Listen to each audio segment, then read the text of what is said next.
YouTube channel does not promote any violent, harmful, or illegal activities.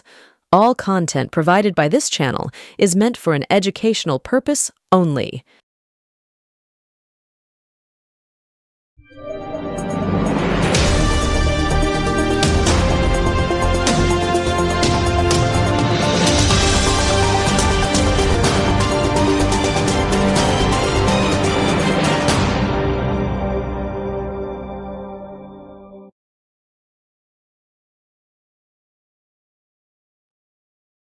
সুপ্রভাত, শনিবারের সকালে কেমন আছেন সবাই? নমস্কার, আসসালামু আলাইকুম। আজকে যে অনুষ্ঠানটা করছি তার নাম হচ্ছে গিয়ে সংকটে সাথী সিঁদুর। নরেন্দ্র মোদীর অ্যাবসলিউটলি আপনারা তো বুঝতেই পারছেন যে নরেন্দ্র মোদীর অবস্থা এখন এমন একটা সিচুয়েশনে গেছে যেটা এখনো পর্যন্ত কোনো বাংলা চ্যানেল দেখেনি। গদি মিডিয়ার কথা ছেড়ে দিন, ইউটিউবে আমরাই প্রথম দেখাচ্ছি। কিন্তু একই সাথে আমার কিন্তু 1টি বছর পূর্ণ হলো গত পরশুদিন, মানে বৃহস্পতিবার দিন। ফলে আপনারা আমাকে 1টি বছর ধরে টলারেট করেছেন, আপনাদের ভালোবাসা পেয়েছি, সমালোচনা পেয়েছি, যা পেয়েছি আমি আমার মাথায় রাখছি। Thank you very much. আপনাদেরকে অনেক অনেক নমস্কার জানাই। ত্রুটি আমাদের হতেই হবে এবং ত্রুটি বিচ্ছুতি থাকলে অবশ্যই কমেন্ট বক্সে লিখবেন। তবে একটা কথা বলি, আপনারা যারা যারা দেখছেন না, একটু কাইন্ডলি, কি হয়েছে আমি জানতে পারলাম যেটা, যে আমাদের ডাউন করে দেওয়া হয়েছে। মানে যারা কেন্দ্রীয় সরকারকে সমালোচনা করছে এরকম ধরনের ইউটিউবারদেরকে ডাউন করে দেওয়া হয়েছে। প্রত্যেকে একটা দুটো করে একটু শেয়ার করে দিন না ভাই, তাহলে চিরকৃতজ্ঞ থাকবে। Thank you. শুরু করছি সংকটে সাথী সিঁদুর। Absolutely a story line of Narendra Modi, যেটা আমি দিল্লির সূত্রে জানতে পেরেছি। সূত্র অবশ্য বিভিন্ন ক্ষেত্র থেকে হয়েছে এবং সেই সূত্রগুলো মারাত্মক, আপনারা জানেনই না। ধরুন আমাদের ইউটিউব বা বিভিন্ন জায়গায় যেটা বলছে, নরেন্দ্র মোদী গত পরশুদিন এসছিলেন, এই তো আজে বাজে কথাবার্তা বলে গেলেন, যা পারলেন বললেন, অপারেশন সিঁদুর নিয়ে অনেক কথাবার্তা বললেন।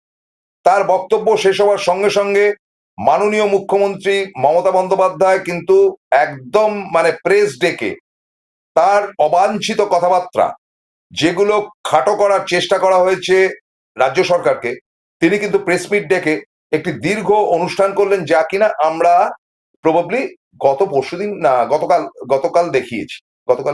গতকাল দেখিয়েছি। তো ফলে এটা তো ডেফিনেট করে নিন্দনীয়। এখন কথাটা হচ্ছে যে সংকটে মানেটা কি? মানে মোদী কি সংকটে? এইবারে আস্তে আস্তে আমি খোলস ছেড়ে বেরোচ্ছি। দেখুন, আপনাদেরকে খোলাখুলি বলি যে মোদী সম্বন্ধে কিছু বলার আগে এই বিজেপি সম্বন্ধে একটি কথা বলতে চাই। বিজেপির 3টে পার্ট আছে, পার্ট 1, পার্ট 2, পার্ট 3। পার্ট 1টা হচ্ছে কি অ্যাবসলিউটলি আরএসএস বেস। যারা আরএসএস থেকে সরাসরি বিজেপি পার্টিতে এসছে, তারা সংঘ চালকের পারমিশন নিয়ে এসছে, সংঘ চালক তাদেরকে রাজনীতিতে আসতে বলেছেন এবং তারা কিন্তু আরএসএস এর একেবারেই মানে প্রথম দিন থেকে, মানে তাদের জীবনের প্রথম দিন থেকে, মানে রাজনৈতিক জীবন বা সংগঠনের জীবনের প্রথম দিন থেকে আরএসএস করেছে। এই সংখ্যাটি কিন্তু একটা সংখ্যা। এটা গেল 1 নম্বর। পার্ট 2 হচ্ছে গিয়ে আরএসএস এর লোক, কিন্তু নরেন্দ্র মোদী অমিত শাহর ঘনিষ্ঠ। অর্থাৎ নরেন্দ্র মোদী অমিত শাহ যা বলবে এরা তাই করবে। একটি 19 নয়, একটি 20 নয়। এরা হচ্ছে তথাকথিত তাবেদার এবং সেই তাবেদারের সংখ্যাটি কিন্তু এই মুহূর্তে যে পার্লামেন্ট রয়েছে এবং 240টি আসন, যেটা 273 থেকে অনেকটা দূরে, সেই 240টি আসনের মধ্যে এই তাবেদারদের সংখ্যাটা কিন্তু অনেক বেশি।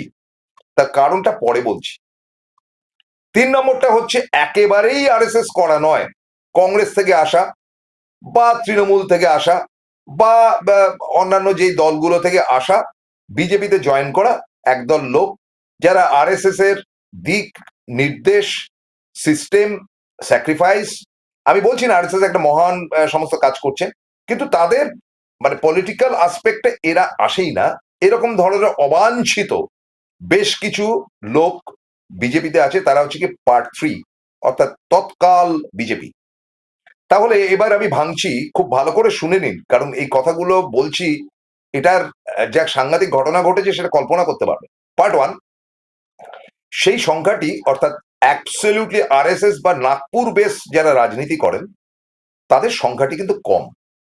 একেবারে আরএসএস এর চাপে পড়ে তারা খানিকটা ক্যান্ডিডেট হতে পেরেছে, নইলে নরেন্দ্র মোদী তাদেরকে ক্যান্ডিডেট করতেন না। যেমন Rajnath Singh is RSS base man, যেমন নীতিন গডকরি, এরকম ধরনের বেশ কিছু মানুষ রয়েছেন যারা কিন্তু নাগপুর বেস, এবং তারা নরেন্দ্র মোদীকে পছন্দও করে না, কিন্তু তার মিনিস্ট্রিতে দিব্যি ঢুকে গেছে। তারপরে রয়েছে ধরুন আহ আপনার মধ্যপ্রদেশের প্রাক্তন মুখ্যমন্ত্রী, কি নাম ওর, যাই হোক, চৌহান, শিবরাজ সিং চৌহান। তো এরকম ধরনের আরএসএস বেসড লোক এরা কিন্তু মিনিস্ট্রিতে আছে, বা হরিয়ানার যে মুখ্যমন্ত্রী ছিলেন বর্তমানে খট্টার, সেই খট্টারও কিন্তু আরএসএস বেস লোক, মোটেই মোদির পছন্দের না, এবং তারাও মোদীকে খুব একটা পছন্দ করে না। এরকম ধরনের একটা সংখ্যা রয়েছে। তো তাদেরকে আইসোলেট করবার একটা সুযোগ কিন্তু নরেন্দ্র মোদী খুঁজছিলেন অনেকদিন ধরে। পরে বলছি, বিপদ আছে। তো নরেন্দ্র মোদীর সেকেন্ড পার্টটা হচ্ছে কি, নরেন্দ্র মোদীর আমচা চামচা আরএসএস এর লোকজন। এই নরেন্দ্র মোদীর মানে দাপট গব্বর সিং এর মতন, कितने आदमी थे सरकार 2 और तुम थे 3, तो फिर भी वापस आ गई खाली हाथ, इसलिए तुमको भुगतना पड़ेगा ब्लाबला। তারপরে একজনের মাথার মধ্যে যখন বন্দুক লাগালো, তখন সে বলছে সরকার हमने आपका नमक खाया है तो अब गोली खा।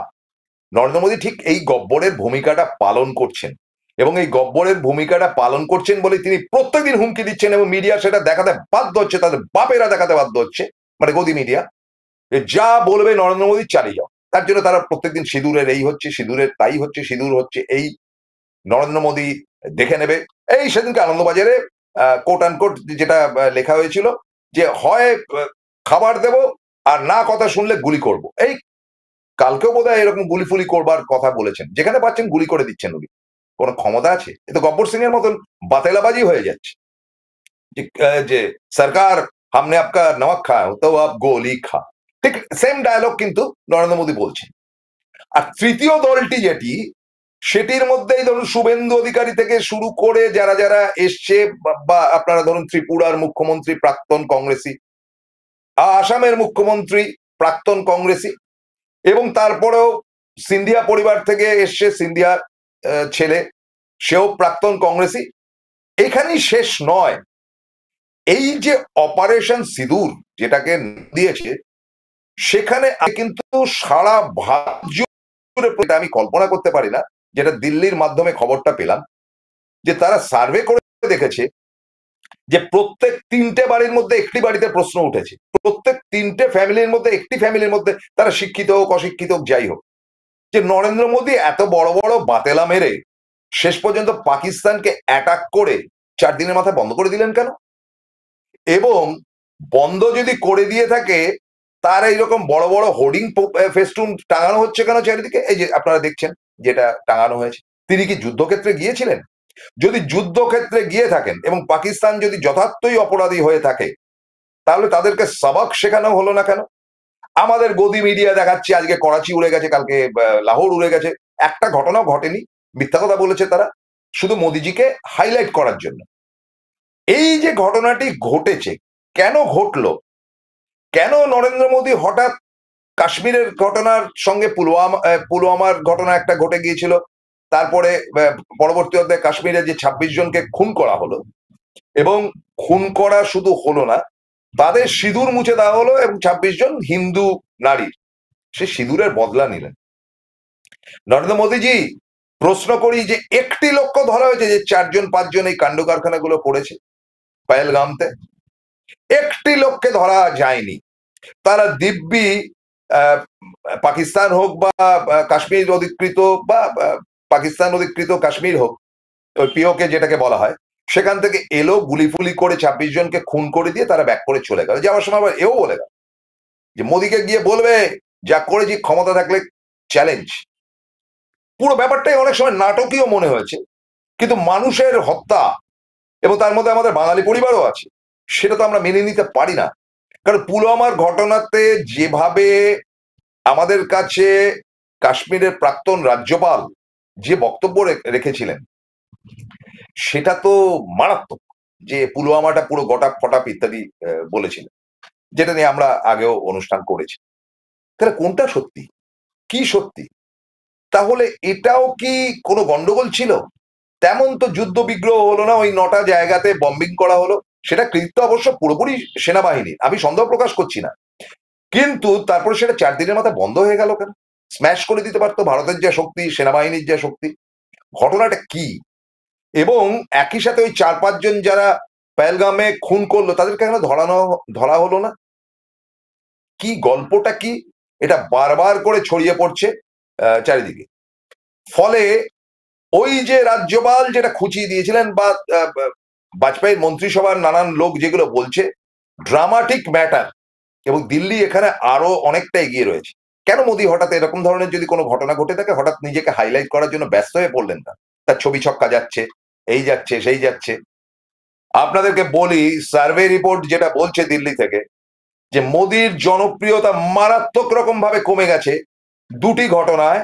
একটি হচ্ছে আমেরিকার ট্রাম্প তার উপরে যে দাপট করছে এবং যা খুশি তাই বলছে, এবং আমাদের আমেরিকাতে বসবাসকারী মানুষ যাদের কাছে পাসপোর্টের কিছু সংকট ছিল, তাদেরকে একেবারে হাত করা বেঁধে প্লেনে করে পাঠিয়ে দেওয়া হয়েছে নরেন্দ্র মোদীর পাশ দিয়ে। নরেন্দ্র মোদী নীরব ছিলেন, ভয়টা কিসের আমেরিকাকে? ফলে এটা নিয়ে প্রশ্ন উঠেছে, কিন্তু ইন্টেলেকচুয়াল ক্লাস বলেন বা শিক্ষিত মহলে আপনারাও সেই প্রশ্নটা করেছে, এই রংবাজি আমেরিকা করছে, নরেন্দ্র মোদী সহ্য করছেন কেন? আজ অব্দি কিন্তু উত্তর দিতে পারেনি। শনিবার সকাল আজ অব্দি উত্তর দিতে পারেনি। উল্টে তিনি বিভিন্ন রাজ্যের থেকে বিভিন্ন সাংসদ, তারপরে আপনার নেতা, বিভিন্ন পার্টি, তাদেরকে সব জড়ো করে বলছেন, আমাদের অভিষেকও গেছেন, যে তোমরা দেশের হয়ে বিভিন্ন দেশে গিয়ে জানাও যে পাকিস্তান নামক দেশটি আমাদের দেশে উগ্রপন্থী পাঠাচ্ছে। এটার মধ্যে আমি গন্ডগোল কিছু দেখছি না, বলতেই পারে।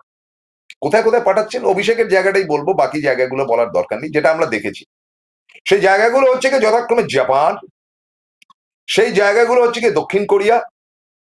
এই দুটি দেশই কিন্তু আমেরিকার, মানে সেই দেশে পাঠানো হয়েছে, এবং অভিষেক গিয়ে সেখানে বক্তব্য রেখেছেন এবং দেশের হয়ে বক্তব্য রেখেছেন। এবং অভিষেকের গাটস রয়েছে, তিনি বলেছেন যে আমরা এই নারকীয় ঘটনার নিন্দা করি এবং এগুলো আমরা টলারেট করব না। আচ্ছা, তারপরে অভিষেক সিঙ্গাপুরে গেছেন, জাকার্তায় গেছেন। দেখুন, অভিষেককে পাঠানোর কথাই ছিল না, টিমের মধ্যে অভিষেকের নাম ছিল না। নরেন্দ্র মোদী এমন কাউকে কাউকে বেছেছেন যাদেরকে পরে কাজে লাগাতে পারবেন, এবং তার মধ্যে অভিষেকের জায়গায় আমাদের প্রাক্তন ক্রিকেটারের নামটা ছিল ইউসুফ পাঠানের। এবং ইউসুফ পাঠানকে কেন পাঠানো হচ্ছিল সেই তথ্যও কিন্তু দিল্লির সৎ সাংবাদিকরা প্রকাশ করেছেন। বিশেষ করে দীপক শর্মা তো একদম এক্সপোজ করে দিয়েছে যে ওকে পাঠানো হচ্ছিল যে মুসলিম কান্ট্রি কিছু আছে, যেমন ইন্দোনেশিয়াটা মুসলিম কান্ট্রি, একজন মুসলমানকে পাঠালে অনেক বেশি কনভিন্সিং হয়, এবং আমাদের দেশ যে হিন্দু মুসলমানের মিলিত দেশ, সেই নাটকবাজি করার জন্য মুসলিম লোককে পাঠানো। অথচ মোদীর 240 জনের মধ্যে একজনও মুসলিম নেই, না গুজরাটে একটি মুসলিম আছে, না মহারাষ্ট্রে একজন মুসলিম আছে, না মধ্যপ্রদেশে আছে, না ছত্তিশগড়ে আছে, না উত্তরপ্রদেশে আছে। হঠাৎ করে মুসলিম প্রেম বেড়ে গেল বলে, এবং ইউসুফ পাঠানকে দিয়ে কোনো কম্য হবে না বলে তাকে ঠিক করেছে। মমতা বন্দ্যোপাধ্যায় কড়াভাবে বলেছেন যে এখানে অভিষেক যাবে এবং অভিষেক গিয়ে বক্তব্য রাখবে। ফলে কেন হঠাৎ বিভিন্ন রাজনৈতিক দলকে টানবার চেষ্টা করছেন, যেটা অভিষেকের সঙ্গে টক্কর লড়তে গিয়ে পারবেন না। তার কারণ মোদির হাল একেবারে খারাপ হয়ে গেছে বিদেশের কাছে। আমেরিকা একদম নেকেডলি, সমস্ত আমেরিকার বন্ধু যারা, অ্যাবসলিউটলি, এই জাপান বন্ধু, কোরিয়া বন্ধু, চীন বন্ধু, পাকিস্তান বন্ধু, এরকম মানে শয়ে শয়ে দেশ তাদের বন্ধু আমেরিকার, অস্ট্রেলিয়া বন্ধু, ইউরোপ বন্ধু, তাদের কাছে পরিষ্কার বার্তা গেছে যে নরেন্দ্র মোদী লোকটা সুবিধা না। আমেরিকার কাছ থেকে এই বার্তাটি গেছে। ফলে নরেন্দ্র মোদী যে বনবন করে ঘোরেন অত বড় বিমানটায় করে এবং তত্তর করে একা নেমে আসেন সিঁড়ি দিয়ে, সেই জায়গাটা খুব খারাপ হয়ে গেছে। বিদেশে নরেন্দ্র মোদীর পজিশন অত্যন্ত খারাপ, তিনি চিন্তায় পড়ে গেছেন। বলছি এক এক করে যে আমি সংকট বলছি, ইয়ার্কি মারতে তো প্রোগ্রামটা করছি না। এবং আমার কৃতিত্ব থেকে অনেক বেশি কৃতিত্ব দিয়ে আমি দিল্লির সোর্সকে, তারা আসল ঘটনাটি তুলে ধরেছে, একটু দেরিতে হলেও তুলে ধরেছে। এবং তিনি সমস্ত দলের লোককে ডেকেছেন এই কারণে যে বিদেশের কাছে এই বার্তাটা দিতে, দেখো কংগ্রেসের লোক আছে, তৃণমূলের লোক আছে, আরজেডির লোক আছে, এই ওই ইত্যাদি ইত্যাদি সমস্ত ধরনের লোককে আমি পাঠিয়েছি। আমাদের দেশ গণতন্ত্রের একেবারে ভয়ঙ্কর পুজো করার মতন দেশ, আদপেই তা নয়। তিনি এদেরকে পাঠিয়েছেন কনভিন্স করানোর জন্য। এবং দ্বিতীয় ব্যাপারটা হচ্ছে যে এইখান থেকে তিনি বেশ কিছু নেতাকে ছেটে তার দলের মধ্যে নিয়ে আসবার চেষ্টা করছেন। এবং তিনি বিস্তর খোঁজেছেন বা চটেছেন জয়শঙ্করের উপর। জয়শঙ্কর আমাদের বিদেশ মন্ত্রী, জয়শঙ্করের উল্টো পাল্টা কথাবার্তা, আমেরিকার সঙ্গে সখ্যতা না রাখা, আমেরিকার কাছে মাথা নত করা, এবং পাকিস্তানের ব্যাপারে প্রেসের কাছে বলা যে আমরা আগেই জানিয়ে দিয়েছিলাম যে 9টা জায়গায় আমরা অ্যাটাক করব, বলে জয়শঙ্কর আনপপুলার হয়ে গেছেন। এবং অজিত ডোভাল, যার উপরে নরেন্দ্র মোদী ভয়ঙ্কর নির্ভর করে, তার উপরেও খেপে গেছে যে তুমি কোনো খবরই রাখো না, এই ঘটনাগুলো ঘটেছে। সুতরাং এই ধরনের ঝঞ্ঝাটকে মুক্ত করতে চাইছেন নরেন্দ্র মোদী, ফ্রেশ ইমেজ রাখতে চাইছেন। এবং নাগপুর থেকে যে বার্তাটি এসেছিল, কি বার্তা, সবই বিরতির আগে বলে দেবো, শুনতে হবে। একটা ছোট্ট বিরতি নিচ্ছি, ফিরছি খুব দ্রুত, সঙ্গে থাকুন। জয়গুরু রত্নভাণ্ডার জ্যোতিষ সীমা, এখানে গোল্ড মেডেলিস্ট জ্যোতিষী বসেন। হাই কোয়ালিটির আসল গ্রহরত্ন সবচেয়ে কম দামে এখানে পাওয়া যায়। স্থান বেলঘড়িয়া রানীপার্ক বটতলা 2 নম্বর রেলগেটের নিকটে। 9681345722 এবং 9007778922। Found Kolkata's first ever. Welcome to the world of civil business. A Bengali business personality and the most successful business group, Roy Construction Group of companies, now coming Sarib, West Bengal. Mr. Anup Roy, the managing director of the Roy Construction Group company, ready to serve his native land, the mother Bengal.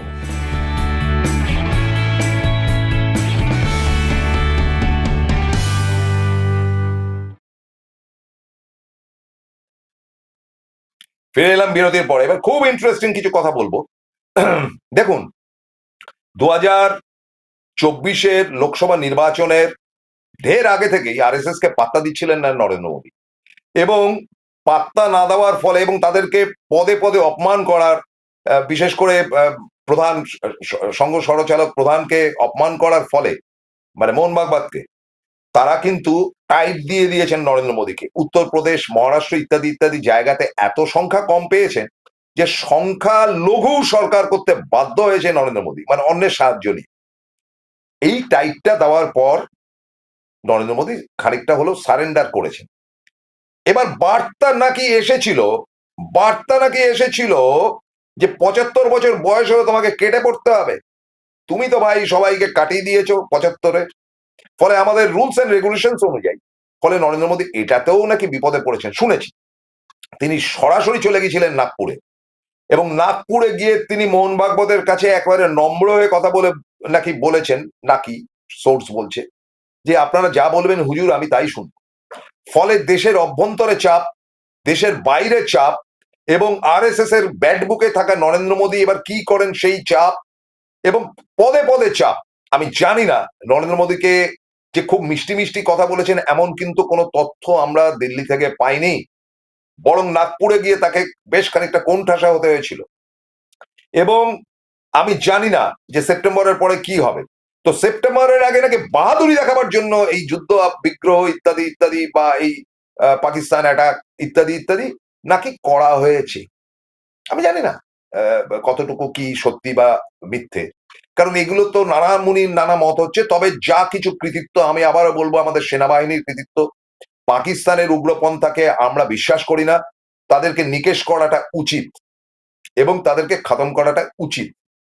কিন্তু আবারও বলি, পুলওয়ামা কাণ্ডের পর তৎকালীন রাজ্যপাল যে বক্তব্যগুলো নরেন্দ্র মোদীর বিরুদ্ধে রেখেছিলেন, আজকেও কিন্তু তিনি জেলের বাইরে রয়েছেন, তাকে হাজতে ঢোকানো যায়নি, এবং তিনি বেশ রংবাজি করে ঘুরে বেড়াচ্ছেন, এবং আবার সেই জিনিসগুলো রিপিট করানো হচ্ছে। নরেন্দ্র মোদী তো বলা উচিত ছিল যে ও বাজে কথা বলছে, ভুল বলেছে, পুলওয়ামা গটাপ নয়, গটাপ হোক বা না হোক 40 জনের মৃত্যু হয়েছিল। এবারের যুদ্ধে কজনের মৃত্যু হয়েছে বা আদৌ কারো মৃত্যু হয়েছে কিনা আমাদের সৈন্যদের, তার লিস্ট কোথায়? তাদেরকে কিভাবে সম্মান জানানো হয়েছে? তিনি তো প্রত্যেকদিন বিহারে যাচ্ছেন, গুজরাটে যাচ্ছেন, এখানে যাচ্ছেন, ওখানে যাচ্ছেন, গিয়ে প্রচার করছেন যে অপারেশন সিন্দুর আমি করেছি, মানে কিয়া, ঘোড়ার ডিম ঘন্টা করেছেন আপনি। ফলে তার জনপ্রিয়তাটা ফিরিয়ে আনবার সঙ্গে সঙ্গে যে আমাদের বিদেশ মন্ত্রী ওই দাড়িওয়ালা জয়শঙ্করকে তিনি ছেটে ফেলার পরিকল্পনা নিয়ে নিয়েছেন। জয়শঙ্কর এমনিতেও আরএসএস এর লোক না, সুতরাং তাকে ছেড়ে ফেললেও আরএসএস কিছু মাইন্ড করবে না। কাকে আনছেন জানেন? চমকে যাবেন। বিদেশ মন্ত্রী হিসেবে নরেন্দ্র মোদীর চয়েস হচ্ছে গিয়ে শশী থারুর। কি চমকে গেলেন? Shashi Tharoor is the choice. যদি তার ছবিটা থাকে, যদি দেখা হন তাহলে ভালো হয়। Shashi Tharoor is the next choice of বিদেশ মন্ত্রী, নরেন্দ্র মোদীর চয়েস। এবং শশী থারুরের সঙ্গে নাকি প্রারম্ভিক কথাবার্তাও হয়ে গেছে। শুধু শশী থারুর নয়, আরো দুজনকে পছন্দ নরেন্দ্র মোদীর, এবং তাদেরকে নিয়ে এসে মিনিস্ট্রিতে ঢোকাতে চাইছেন। তার মধ্যে একজন রয়েছে ওই সুলে, মানে আমাদের এনসিপির শারদ পাওয়ারের মেয়ে সুপ্রিয়া সুলেকেও তিনি কিন্তু মন্ত্রিসভায় নিয়ে আসার চেষ্টা করছেন। এবং এই ব্যাপারে নাকি অলরেডি নরেন্দ্র মোদীর সঙ্গে এনসিপির শারদ পাওয়ারের কথা হয়েছে যে তোমরা ঝগড়াঝাটি করো না, টোটাল দলটাকে আবার একটা করে সিন্ডের সঙ্গে এক হয়ে যাও, না সিন্ডে তো অন্যদিকে, তোমার ভাইপোর সঙ্গে এক হয়ে যাও এবং তোমরা একেবারে পুরোটাই আমাদের সমর্থন করো। কেন বলছেন? কারণ নীতিশ কুমার কিন্তু হাওয়া বুঝে কেটে পড়ছেন। ফলে নীতিশ কুমারের এই 14, 15, 20টি আসন যদি কমে যায় তাহলে নরেন্দ্র মোদীর গভর্নমেন্টটি পড়ে যাবে। ফলে সুলেকেও টোপ দেওয়া হয়েছে। সুলে বাইরে গেছেন, এই সুপ্রিয়া সুলে বাইরে গেছেন। পারছেন না কাকে? অভিষেক ব্যানার্জিকে কবজা করতে পারছেন না নরেন্দ্র মোদী। এবং অভিষেক বন্দ্যোপাধ্যায়ের যে দাপট, সেই দাপটকে ভাঙার জন্য তিনি গ্রহণযোগ্যতার একটি লোকের উপর ভরসা করছেন যে এই অভিষেক থাকা মানে বাংলা জয় কোনোদিন হবে না, এবং বাংলা জয় না হলে তাহলে, এবং বিহার জয় না হলে তাহলে আরএসএস এর কাছে তিনি খাটো হবেন এবং তার প্রধানমন্ত্রিত্বটি যাবে। কাজেই তিনি এসে এখানে খেউড়বাজি করে গেলেন গত পরশুদিন। এবং মানে তিনি যে কথাবার্তাগুলো বললেন, প্রধানমন্ত্রী সুলভ কথাবার্তা তো একটিও নয়। এবং তার আগে যারা প্রধানমন্ত্রী ছিলেন তারাও সমালোচনা করেছেন বিরোধীদের, কিন্তু তাদের ভাষা গান ছিল চমৎকার, তাদের ধান্দাবাজি ছিল না, যেটা নরেন্দ্র মোদীর বিস্তর, তার মানে মানুষকে খাটো করা, ছোট করা। এবং তিনি বুঝেছেন মমতা বন্দ্যোপাধ্যায়কে কবজা করা যাবে না, এবং অভিষেক বন্দ্যোপাধ্যায় একটা খতরনাক বাচ্চা উঠে এসছে, এখন তার সারা ভারতের নাম ছড়াচ্ছে এবং বিদেশেও ছড়িয়ে গেছে।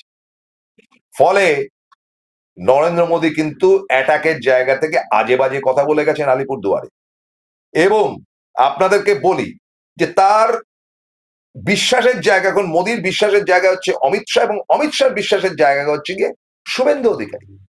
তিনিও কিন্তু তৎকাল বিজেপি, এবং তাকে নিয়ে আসা হয়েছে এবং তার উপরই ভরসা রাখা হচ্ছে। শুনে নিন সুকান্ত বাবু, আন্দারের কথা, অমিত শাহর বিশেষ পছন্দ 2026-এর নির্বাচনে শুভেন্দু অধিকারীকে মুখ করে এবার বিজেপি লড়তে নামছে নাকি খবর। আর কিছু ভাঁড় রয়েছে, এই হলো কি শুভেন্দু অধিকারী, কি ছবির পাই। যাই হোক, কি বলবো আর। আর শুভেন্দু অধিকারীর হাতে বেশ কিছু ভাঁড় রয়েছে যারা সব সেলফি তুলতে ব্যস্ত। দেখুন এই ভাঁড়গুলোকে দিয়ে নাকি বাংলা দখল করবেন। দেখুন এগুলো এক একটা কম্মের অপদার্থ, এক একজন আজে বাজে মন্তব্য করা, অশ্লীল মন্তব্য করার জন্য কুখ্যাত। এবং তার সঙ্গে রয়েছে দেবু ঘোষ, সে আরে হম্বিতম্বি, সে যা পাচ্ছে বলছে, যা করছে। এই ধরনের হাল্লা রাজার খাদ্যহীন সৈনিকরা বাংলা জয় করবে? তো এই হচ্ছে গিয়ে টোটাল স্টোরি। নরেন্দ্র মোদী প্রবল চাপে, নরেন্দ্র মোদীর চাপ আরএসএস এর তরফ থেকে বলে শোনা যাচ্ছে, নরেন্দ্র মোদীর চাপ তার দলের অভ্যন্তর থেকে শোনা যাচ্ছে, মানে একদম রেডি হয়ে অনেকে বসে রয়েছে। এবং আপনাদেরকে বলি যে কটি নির্বাচনে বিজেপি জিতলো, মানে লোকসভার পর তার প্রত্যেকটি দায়িত্ব এবং তাদের মধ্যে মিনিস্ট্রি প্রত্যেকটি কিন্তু আরএসএস ডিসাইড করে। যেমন মহারাষ্ট্রের মুখ্যমন্ত্রী ফাড়নবিস, তিনি কিন্তু একেবারে খোদ নাগপুরের ঘনিষ্ঠ। তারপরে ধরুন আপনার হরিয়ানার যিনি মুখ্যমন্ত্রী, তিনিও আরএসএস ঘনিষ্ঠ, এবং তারপরে দিল্লির যিনি মুখ্যমন্ত্রী মহিলা, তিনিও আরএসএস ঘনিষ্ঠ। ফলে আর সেই মানে কি বলা যায়, মানে সমস্ত ডানা ছাটা নরেন্দ্র মোদী এখন নিজের জনপ্রিয়তা বাড়াবার জন্য অপারেশন সিন্দুর করতে নেমেছেন এবং ঢাক ঢোল নিয়ে নেমেছেন, কারণ তার জনপ্রিয়তা এত কমে যাচ্ছে। আর ৭৫ বছর হয়ে গেলে তাকে যদি সটকে যেতে হয়, বিশেষ করে বিহার এবং পশ্চিমবঙ্গে যদি দখল করতে না পারেন, তাকে সরতেই হবে। নতুন প্রধানমন্ত্রী রেডি হয়ে রয়েছেন বলেই খবর। কে তিনি, সবই একদিনে শুনবেন। আজ এই অবধি থাক, আরো খবর নিয়ে আসবো, দেখতে থাকুন। আর আমাদের অন্তত দর্শক সংখ্যা প্রত্যেকে আপনারা শেয়ার করুন। Thank you very much, good day, ভালো থাকুন।